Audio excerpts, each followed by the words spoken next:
Rahul Sadasivan sculpts time to create a decaying mansion where the psychological terrain of fear and dominance is explored. But whenever he tries to tell a conventional weird tale, he falters a little. Let us explore more. When Tarkovsky said that filmmaking is sculpting in time, he meant that a filmmaker can manipulate the narrative pace and structure to reflect on broader themes. In the case of Bramayugam, this theme is oppression. Everything that you see on screen, the jungle, the house, or the actors themselves, reflects this oppression. The house where the film is shot has been the location of many other films, but Shehnaz Jalal's expert cinematography ensures that what you see in Bramayugam is completely unfamiliar.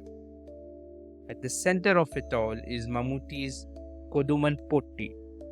The very first time we see Potti, we believe that he is in control, that he holds power on everything he surveys. He has built a world where nothing happens without his say-so. We are initially led to believe that he is a Brahmin. This is established through the power he holds and a shlok he quotes. He says that Brahman is made through karma. The meaning of this one sentence shifts as the film progresses. Before we meet Potti, we see Thevan hightail as he sees his comrade being hunted by a yakshi. He is running away from slavery. All he wants is to survive till he can cross the river running through the jungle.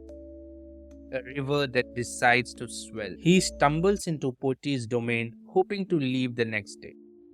We meet Potti's cook, who seems to be reluctant to introduce Thevan to his master.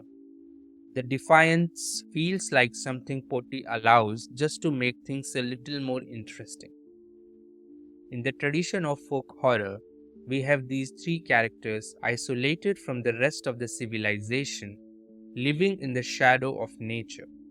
Nature that cannot be tamed. The nature of power is to oppress. The powerful want to exercise this power just to prove to one and all that it exists. Turns out the Brahmin without any marks of his caste is actually a Chathan masquerading as a Brahmin. Chathan is a goblin who works for a Brahmin. The Brahmin, of course, uses him to oppress others. But the source of his power is separate from the source of Brahman's power. This lets him go rogue, and he is a mischievous spirit who can do whatever catches his fancy. This makes the oppressed look at him as a potential protector, a powerful spirit that can oppress them, but is also itself oppressed by the Brahmin. In Bramayugam, the Chathan is not just both the oppressed and the oppressor, but also both a tool of subjugation and a source of security, leading to rebellion. This duality is central to the film's theme and invites us to reflect on the cycles of power and resistance within our own contexts.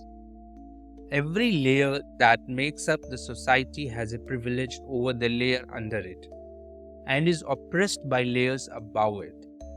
One gets used to the oppression thanks to the privilege one can exercise. One way of breaking this chain of oppression is the arrival of an even greater force, like the Portuguese or the British, that oppressed all layers, including the erstwhile top layer.